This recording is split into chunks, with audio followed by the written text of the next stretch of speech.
오늘의 말씀의 제목은 성도의 삶은 감사이다. 시작. 성도의 삶을 감사합니다. 네, 감사하세요? 아멘. 한번 옆에 있는 분 얼굴 쳐다보면서 당신 때문에 당신 때문에 다시 한번 합니다. 당신 때문에 참 감사합니다. 당신이 내 옆에 있어서 참 감사합니다. 누가 나한테 그렇게 말해준다면 참 마음이 속으로 뿌듯할 거야, 그죠? 예. 근데 이 왼수가 내 옆에 있네. 그거 좀 곤란하죠? 어떻든 간에 우리 인생에서 살다 보니까 참 가장 위대한 언어가 뭐냐면 하나님 감사합니다. 이 말인 것 같아요. 인간의 사용하는 언어 중에서 감사란 말보다 위대한 말이 없다라고 말합니다. 특히 우리가 참 그리스도인이라면 언행에 있어서 우리 삶에 있어서 하나님 앞에 감사하는 은혜를 입고 감동할 수 있는 삶이 있어야 됩니다. 내가 오늘 살아가는데 하나님 이런 거로 인해서 내가 감사합니다 라는 것으로 끝나는 것이 아니라 그 감사를 할 때 내 마음속에 감동이 있어야 된다. 그냥 입에 관련 소리로 하나님 감사합니다, 하나님 감사합니다 이게 아니라 여러분이 감사할 때 내 마음속에 감동이 있어야 된다. 정말 기가 막히게 하나님 감사합니다. 어떻게 나는 맨날 죄진 것밖에 없는데 나는 맨날 하나님 말씀대로 살지 못하고 내 고집대로 내 뜻대로 살았는데도 불구하고 하나님을 어떻게 내 입을 통해서 감격하는 마음을 주셔서 하나님께 감사할 수 있는 은혜자를 만들어 주셨나요? 그 이야기를 하면서 감동이 있어야 되고 감격이 있어야 하지 않겠습니까? 그런데 우리는 너무나 입에 발린 소리로 하나님 감사합니다, 할렐루야. 내가 볼 때 참 하나님이 보면 경박할 것 같아. 우리 하나님 앞에 감사를 한다는 것은 여러분 내 안에 무지무지한 감격과 감동이 있을 때 정말 두 손을 들고 하나님 감사합니다. 이런 믿음이 회복되는 것이 오늘 우리의 말씀입니다. 그렇기 때문에 우리는 누구든지 삶에 있어서 감동을 해야 됩니다. 내가 자신이 하고 있는 일이나 생활 현장에서 힘들고 고통스럽고 손해보고 핍박을 받는다 할지라도 내가 스스로 그 과정을 지켜보면서 그 과정 속에 있으면서도 불구하고 하나님 앞에 감동하고 감격할 수 있고 감사할 수 있는 삶을 살아내는 것이 우리 신앙인들의 본분입니다. 내가 좋은 것만 갖고 감사하는 것이 아니라 내가 생활 현장에서 날마다 힘들고 어렵고 고통스러워요. 내가 저 사람 때문에 손해보고 누구 때문에 핍박을 당한다 할지라도 내가 스스로 나를 돌이켜보면 그 중에서도 그 과정 속에서도 하나님은 나를 지켜주셨구나, 나를 보호해 주셨구나, 이런 감격과 감동이 있어서 하나님께 여러분 감사 기도를 한다면 하나님은 얼마나 행복할까요? 여러분이 행복한 것이 아니라 여러분을 통해서 하나님이 행복해야 돼요. 내가 하나님을 통해서 내가 은혜 받고 내가 잘 살려고 하지 말고 여러분 나를 통해서 하나님이 기뻐하고 하나님이 감사하고 하나님이 정말 감격할 수 있는 신앙의 삶을 살아내는 것이 우리 성도의 삶이 아닙니까? 아멘. 우리가 부모가 봤을 때 자식이 하는 모습을 보면은 그놈이 아름다운 모습으로 정말 어머니를 존경하고 할머니를 존경하면서 살아가는 그 모습을 보면 부모 입장에서 얼마나 감동할까요? 그놈의 부정은 뭡니까? 엄마 아빠 무시하고 자기 잘났다고 한다면 어떻게 엄마 아빠가 감격하겠습니까? 여러분 오늘 우리는 살아가면서 하나님 앞에 감동적인 삶을 살아낼 수 있는 그런 삶이 여러분 삶 속에서 이루어지기를 원합니다.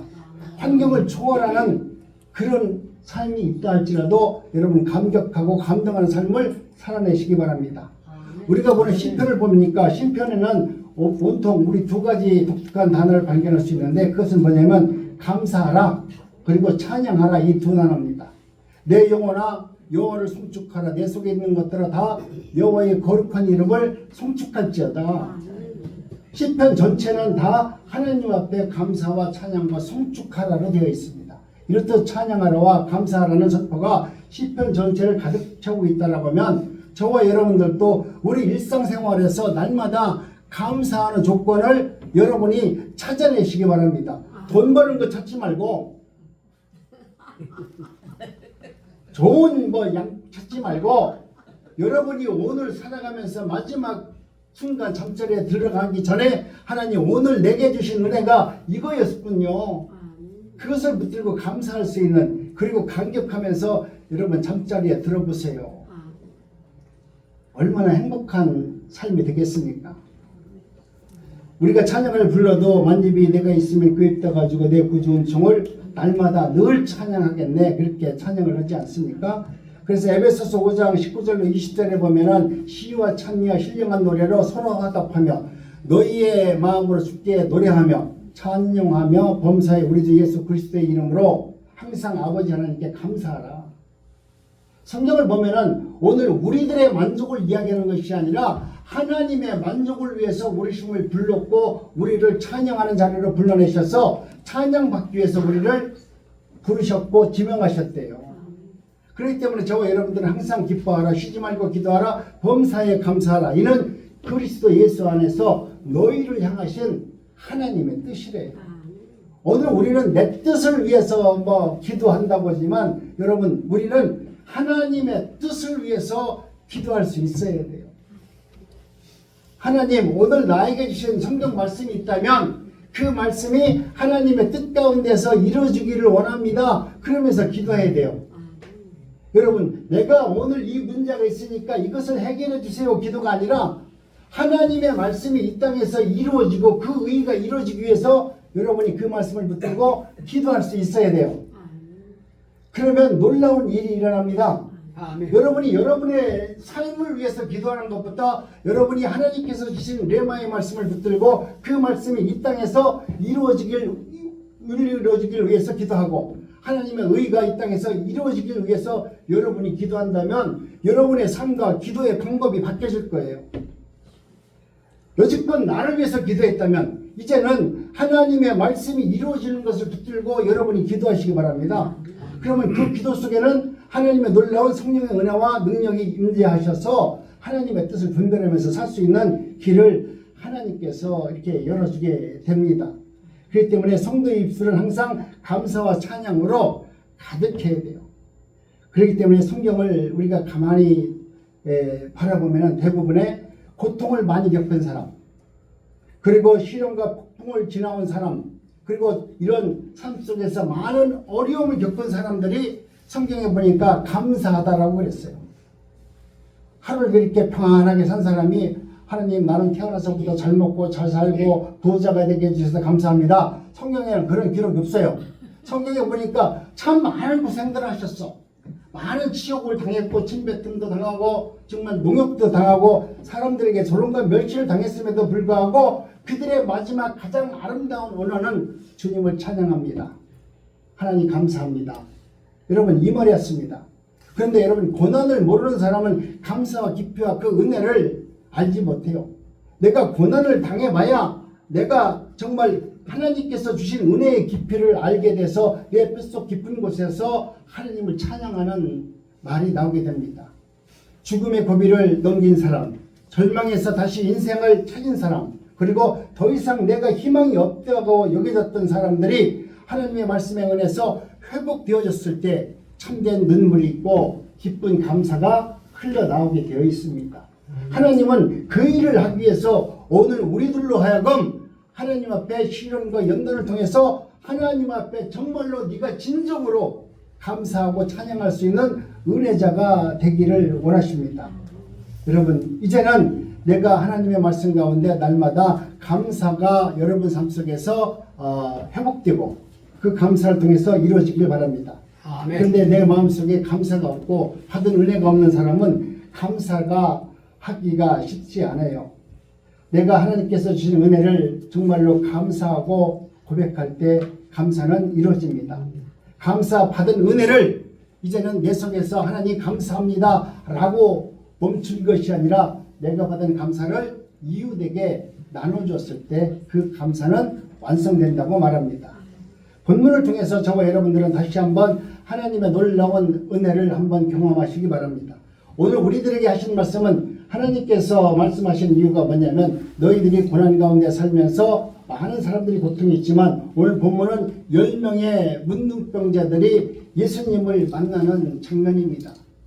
근데 그들이 만나는 장면은 설교를 수없이 들었습니다. 많이 들었지만 다시 한번 여러분이 그 말씀을 통해서 그들이 예수님을 만나서 어떤 모습으로 살았는지, 또 그들은 그 모습을 통해서 예수님은 어떤 사람에게 구원의 은혜를 주었는지, 그 진리의 깊이를 여러분이 깨닫고, 아, 하나님께서는 이런 분을 택하셨고 이런 사람에게 은혜를 주는구나 라는 것을 여러분 기억하시면서 우리 11절로 13절 우리 천천히 한번 합독합니다. 시작. 예수께서 예루살렘으로 가실 때에 사마리아와 갈릴리 사이로 지나가시다가 한 촌에 들어가니 문둥병자 10명이 예수를 만나 멀리 서서 소리를 높여 가로되 예수 선생이여 우리를 긍휼히 여기소서 하거늘. 우리 예수님께서 지금 한 촌에 지나가는데 문둥병자 오늘의 주인공 10명을 만납니다. 그들은 예수님을 만날 수 있는 생각은 속으로 원했지만 그게 자기들 앞에 이루어지니까 깜짝 놀라는 거예요.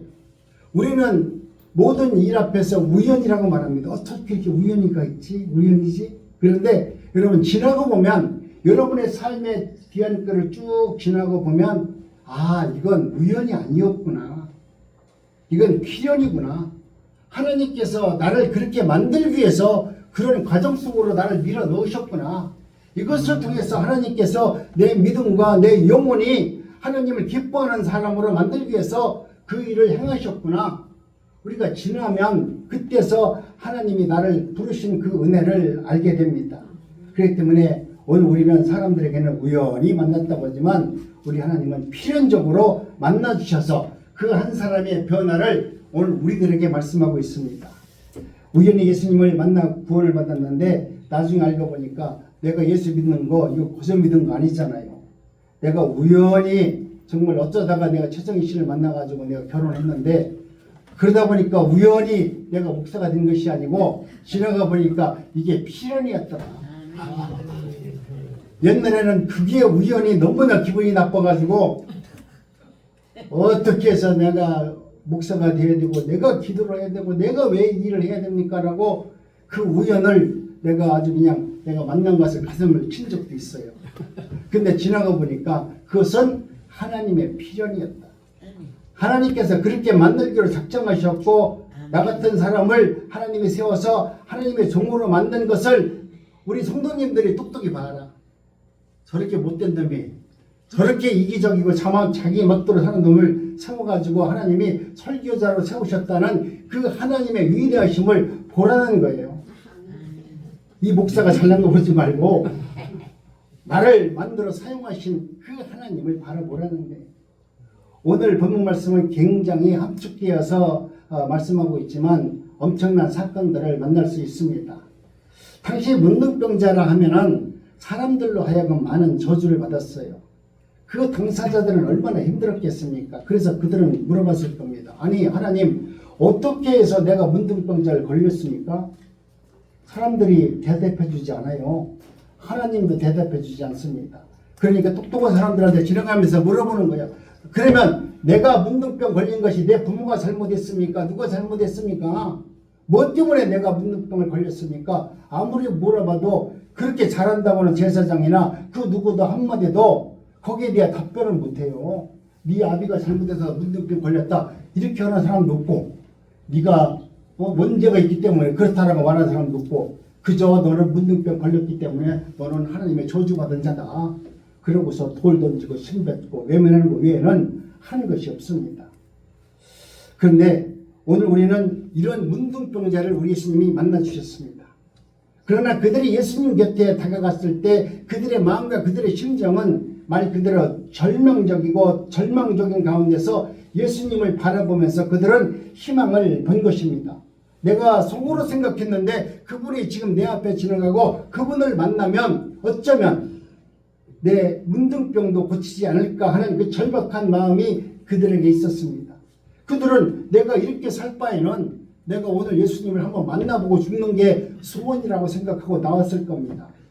여러분도 여러분 생명 속에서 주님을 부르짖을 때 지금 이 나병 환자들이 예수님을 부르짖는 그 마음으로 생명을 담아서 주님의 이름을 부르세요. 여러분이 절망적에 있습니까? 여러분이 문제 앞에서 고통 가운데 있습니까? 그러면 지금 이 문둥병자가 예수님을 부를 때 아이고 예수님 나 좀 봐주세요 그렇게 불렀겠어요? 그들은 예수님을 불렀을 때는 정말 말 그대로 비명에 가까운 절규로 예수님을 불렀을 거예요. 예수님 저 좀 봐주세요. 우리 좀 봐주세요. 그 절규 소리가 얼마나 컸으면 저 멀리서 그들이 불렀는데도 예수님이 그 절규의 소리를 들었을까요?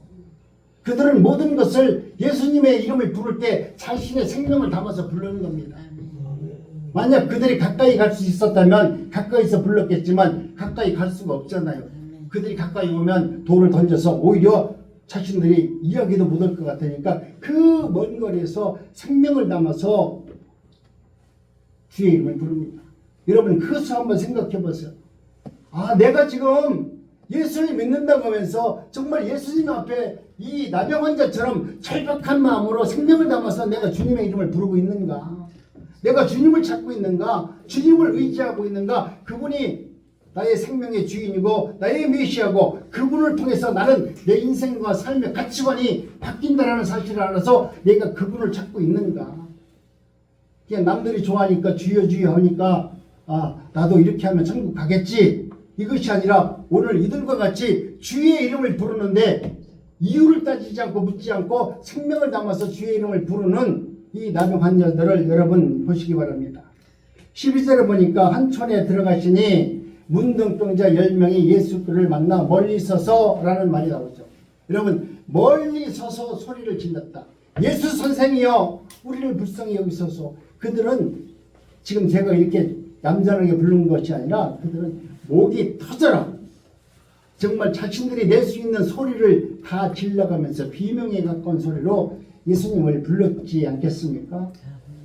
오늘 우리도 한번 내 인생에서 내 삶속에서 주님을 한번 만나고 싶고 주님과 한번 교제를 이루고 싶고 주님이 정말 나의 메시아라면 여러분이 갖고 있는 어떤 문제 앞에서 주님께서는 나의 메시아고 내가 이분을 만나면 이분을 통해서 나의 모든 문제가 해결받을 수 있다라고 하는 이 문둥병자와 같은 확실한 마음으로 여러분이 주님의 이름을 부르신다면 주님도 나병 환자에게 응답한 것처럼 우리 주님도 응답할 거예요. 그렇기 때문에 오늘 저와 여러분들은 오늘 우리가 하나님의 은혜 가운데 우리 예수님께서 이 땅에 오셔서 우리들에게 보여주신 것은 기적을 보여주신 것은 하나님이 누구인가를 알기 위해서 기적을 행하셨지만 그렇지만 하나님께서는 그 기적을 베푸실 때 그 한 사람의 기적을 통해서 많은 사람들에게 예수님이 누구인지 하나님이 누구인지를 보여주기를 원하신다는 거예요. 마태복음 4장에 의하면 당시 병든 자 또 간질병자 중풍병자 수많은 병자들이 있는데 그들이 봤을 때 뭡니까? 자신들이 당한 문둥병자도 우리 예수님께서 고치셨다라는 이야기를 들었으니까 그들에게는 얼마나 큰 소망이 되겠어요. 오늘 우리는 이와 같이 오늘 본문 말씀을 통해서 하나님께서 오늘 이 나병 환자들에게 말씀을 주면서 우리에게 주시는 세 가지 메시지를 여러분 들을 수 있기를 바랍니다. 첫 번째는 주님께서 이미 내 병을 고쳤다는 뜻입니다. 가라. 이미 가라. 이 말 한마디에 우리 예수님께서는 모든 것이 함축되어 있고 이미 내가 너를 고쳐주겠다라고 하는 예수님의 메시지가 담겨져 있습니다. 그래서 예수님께서 제사장들에게 가서 내 몸을 보이라고 말했을 때 기적을 이미 베푸시기로 우리 예수님은 작정하셨다는 거예요. 또 예수님께서 우리가 첫 번째 가나안 혼인잔치에서 기적을 베푸실 때도 물을 떠서 연회장으로 갖다 주어라 라고 말씀했습니다.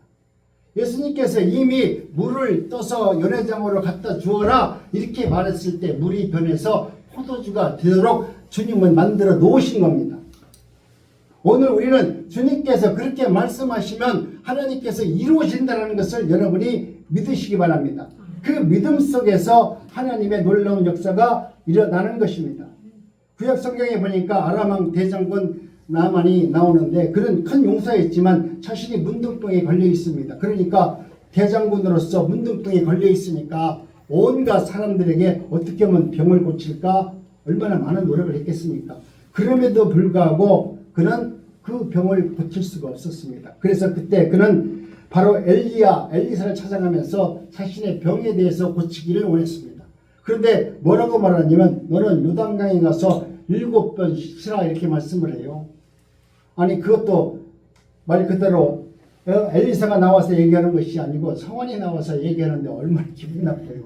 내가 대장군인데 그래도 엘리사가 자기한테 가서 고개를 푹 숙이고 장군님 오셨습니까? 저 요단강에 가서 7번 씻으면 알 겁니다. 아유 가보세요. 그렇게 얘기해 주지 않겠어요?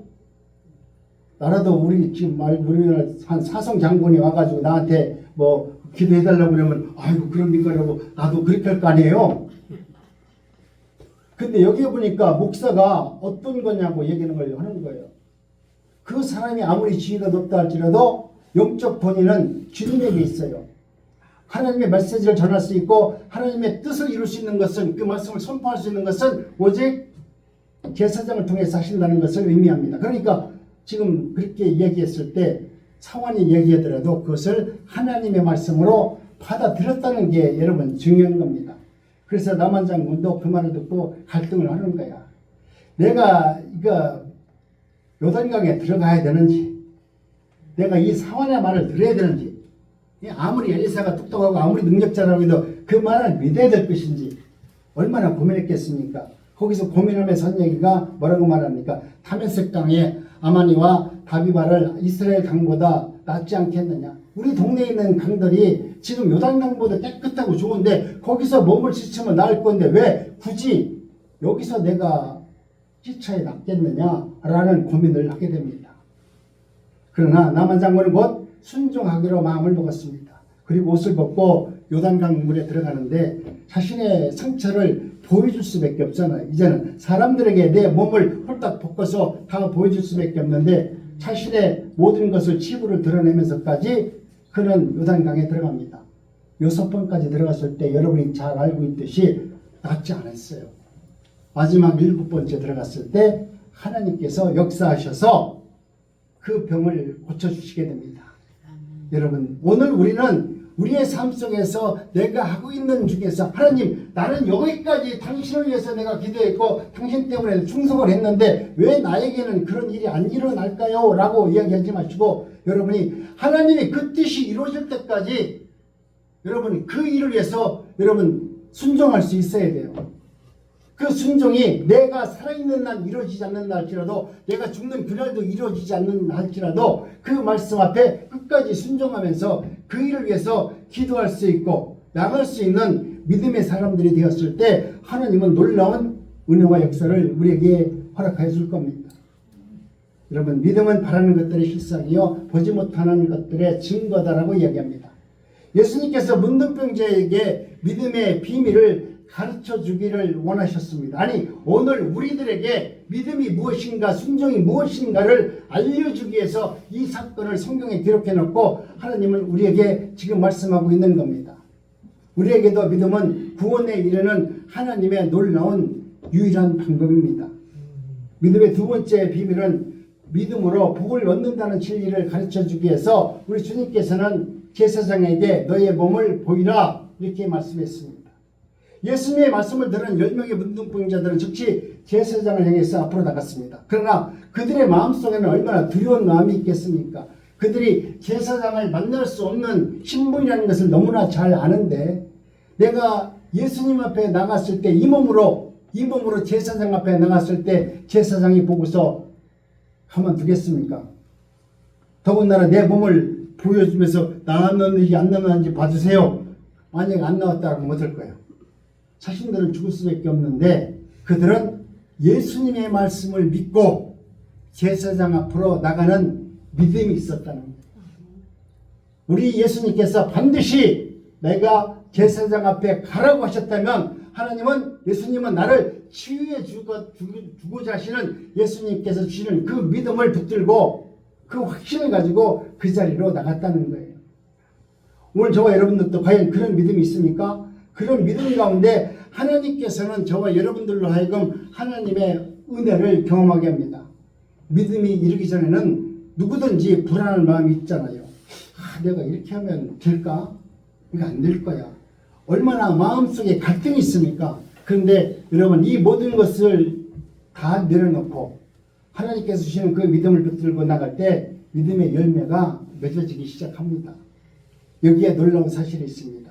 그들이 제사장 앞에 가라고 말했을 때 이미 우리 주님께서는 그들에게 고쳐지기로 작정한 것처럼 그들을 고쳐주셨습니다.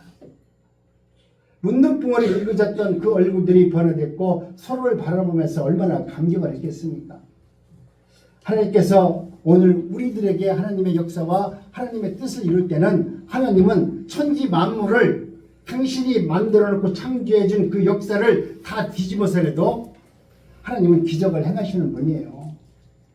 그렇기 때문에 오늘 우리는 나는 할 수 없어도 우리 주님은 할 수 있다라는 믿음으로 여러분 삶을 이뤄내시기 바랍니다. 10명의 문둥병자들은 눈물을 흘리면서 얼마나 감격했겠어요. 야, 내가 주님께서 이 말씀을 했는데 오늘 이 기적이 나에게 일어났다는 그 사실 앞에서 그들은 얼마나 감격했습니까? 15절 16절 우리 한번 납독합니다. 시작. 그 중에 하나가 자기의 나은 것을 보고 큰 소리로 하나님께 영광을 돌리며 돌아와 예수 앞 발 아래 엎드려 살해하니 저는 사마리아인이라. 아멘. 우리 삶 속에서 보니까 우리가 믿음을 잘 믿는다고 하는 예수님 입장에서 내가 택한 유대인들 그들은 하나님 앞에 나와서 살해하지 않았는데 그들이 맨날 저주하고 가장 미워했던 사마리아인 예수를 모른다고 하던 그들이 주님 앞에 나와서 고개를 숙였습니다. 오늘 우리들도 어쩌면 여러분 잘 기억하세요. 내가 믿음을 잘 믿는다고 생각하지만 어떻게 보면 교회 안에서 믿음 생활 잘하는 사람 같지만 그게 잘못되면 교만이 되어서 잘못될 수도 있다는 거예요. 그렇기 때문에 여러분 마음을 겸손한 마음으로 말씀을 받아들이시기 바랍니다. 마찬가지로 내가 하나님이 좋아서 예수 그리스도를 믿어야지 하나님께서 나에게 주실 복을 생각하면서 예수를 믿으면 되겠습니까? 오늘 우리는 하나님이 주시는 그 놀라운 은혜를 생각하면서 그리스도를 믿어야지 하나님께서 내게 주실 복을 생각하면서 내 문제를 해결해 주실 메시아를 생각하면서 하나님을 믿는다면 하나님과는 아무런 관계가 없을 수 있습니다. 성경은 이렇게 말합니다.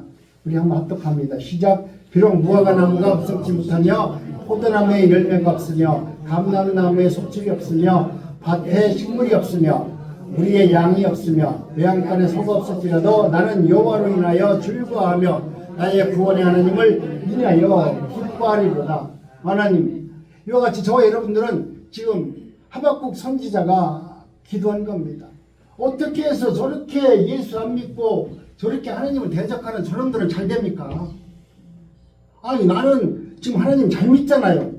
하나님 말씀 앞에 굴복하고 하나님을 바라보잖아요. 그런데도 왜 나는 이렇게 어렵고 우리 민족들은 왜 이렇게 못 살아요? 근데 하나님을 대적하는 저들은 왜 이렇게 잘 살아요? 하나님께 기도를 하잖아요. 근데 하나님께서 그 마음에 놀라운 은혜를 베풀어 주어서 하나님의 뜻을 분별할 수 있는 은혜를 주니까 하나님이 이렇게 해서 나에게 은혜를 주시는구나. 정말 하나님은 나를 사랑했기 때문에 우리 민족을 망하겠고 나를 사랑했기 때문에 저들에게 핍박을 당하겠고 저들에게 조롱을 당하게 하셔서 하나님이 누구인가를 알게 해서 나를 하나님께 감사와 찬양하는 자를 만들기 위해서 그런 희련과 연단을 주셨군요. 이걸 알고 난 이후에 이와 같은 기도를 한 겁니다. 맞습니다. 내가 가진 거 없는 거 감사합니다. 여러분 이와 같은 기도가 저와 여러분들의 기도의 고백이 되기를 원합니다. 기적을 좋아하면 기적이 끝나면 감사도 끝나잖아요. 오늘 10명의 문둥병자 중에서 9명은 기적을 좋아했습니다. 기적을 통해서 그들은 감사했습니다. 그러나 기적을 통해서 감사한 거로 끝나니까 그들에게는 아무것도 이루어진 것이 없습니다. 그러나 기적을 주신 하나님께 감사하면 기적은 우리의 삶 속에서 날마다 이루어질 줄을 믿습니다. 저와 여러분들도 이제는 어떤 환경적 어려운 문제 앞에서 그것을 바라볼 것이 아니라 하나님의 놀라운 은혜를 바라보면서 오늘 나에게 은혜를 베풀어 주신 그 하나님께 감사하는 은혜가 있기를 원합니다. 세 번째는 은혜에 감사하는 사마리아인. 15절로 16절 말씀에 보면은 자신의 문둥병을 나는 것을 알고 한 사람은 하나님 앞에 나와서 감사와 영광을 돌리는 것을 볼 수 있습니다. 여러분, 오늘 우리들이 하나님의 은혜 가운데 시험이 들지 않으려면 다른 사람을 오해하지 않게 저와 여러분들이 믿음 안에서 정직한 마음으로 살아가야 합니다. 그리고 우리가 삶 속에서 반드시 하나님 앞에 나와서 감사하는 마음이 있다면 하나님 앞에 예배드리는 모습으로 여러분이 감사할 수 있는 삶이 되어야 됩니다. 우리의 신앙을 하나님께 고백을 해야 된다는 겁니다. 문둥병자에 있던 한 사람에게 발견할 수 있다는 것은 그는 예수님께로 돌아왔다는 겁니다. 사마리아 사람은 자기를 구원해 주신 분이 누구인지, 복과 기적을 베푸시는 분이 누구인지 그는 분명히 알았다는 거예요. 그리고 그 발 앞에 무릎을 꿇었다는 거예요. 이것은 뭐냐면 내가 하나님을 예배합니다, 이 뜻이에요. 그렇기 때문에 감사하는 마음속에 있는 것은 여러분 겉으로 표현해야만이 되는 것이지 속으로 아이고 감사합니다 그러지 말고, 여러분이 내 친구가 내 주변에 있는 분이 나에게 작은 거라도 감사하는 마음이 생겼다면 여러분은 반드시 상대방에게 감사합니다, 당신이 나에게 이러한 배려를 해주셔서 감사합니다 라는 감사의 말을 여러분이 입으로 전해줬을 때 그 감사가 완성이 되는 겁니다. 오늘 우리는 하나님의 은혜 가운데 저와 여러분들이 이제는 주님이 주시는 그 놀라운 은혜 가운데 저와 여러분들 삶 속에서 정말 감사가 넘치는 삶을 살아내시기 바랍니다. 우리 17절을 한번 읽겠습니다. 시작. 예수께서 대답하여 가라사대 10사람이 다 똑똑함을 받지 아니하였느냐 그 아음은 어디 있느냐. 우리 예수님께서는 이 모든 것을 다 아는 분 아닙니까? 네 10명을 고쳐지만 그 중에 1명은 살해할 것이고 9명은 돌아갈 거라는 것을 우리는 알기 때문에 그렇게 예수님을 물어보는 것입니다. 기적은 복의 시작이지 완성이 아니기 때문에 그렇습니다. 복의 완성은 그 기적을 통해서 내가 하나님의 사람으로 구원을 받는 것이 완성인 겁니다. 내가 하나님께서 주시는 그 은혜를 받았다면 그 은혜의 기적이 나로 하여금 하나님 앞에 구원에 이를 수 있는 은혜가 되었을 때 우리가 받은 모든 삶이 복된 삶이 되는 겁니다.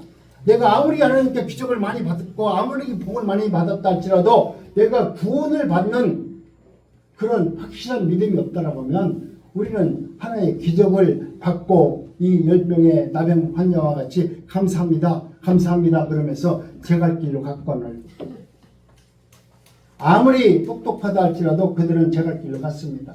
그렇기 때문에 오늘 우리는 하나님의 은혜 가운데 유대인들 한 사람은 구원받지 못한 그 사람들을 생각하면서 오늘 저와 여러분들도 내가 과연 하나님의 은혜 가운데 많은 삶 속에서 나는 주님 앞에 돌아가는 삶을 살고 있는지, 아니면 주님 앞에 감사하다고 하면서 그 자리에 멈춰 있는지, 아니면 감사하면서 집으로 돌아갔는지 여러분의 신앙을 한번 바라보시기 바랍니다. 내가 진정 자유와 구원을 주기 위해서 기적을 베푼 것이다. 주님은 그와 같이 이 말씀을 할 겁니다.